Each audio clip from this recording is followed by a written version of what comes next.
একটা ঘরের আলো জ্বলে ঠিক, কিন্তু সেই আলোতে সব স্বপ্ন দেখা যায় না। মধ্যবিত্ত জীবন মানেই সকাল শুরু হয় হিসাব দিয়ে। চায়ের কাপ ঠান্ডা হয়ে যায়, কিন্তু মাথার ভেতরের চিন্তা কখনো ঠান্ডা হয় না।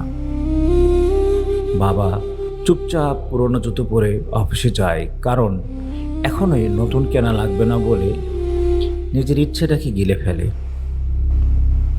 মা বাজারের ব্যাগে দাম কমানোর যুদ্ধ লুকিয়ে রাখে, আর হাসির ভেতরে ঢেকে দেয় অর্ধেক না পাওয়া জীবন।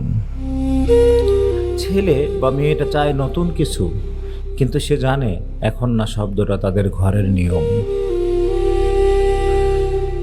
এই জীবনটা বিলাসিতা না, আবার দারিদ্র্যও না।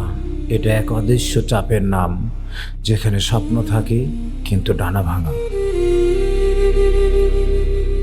তবু আশ্চর্য, এই মানুষগুলোর চোখে হার মানা নেই।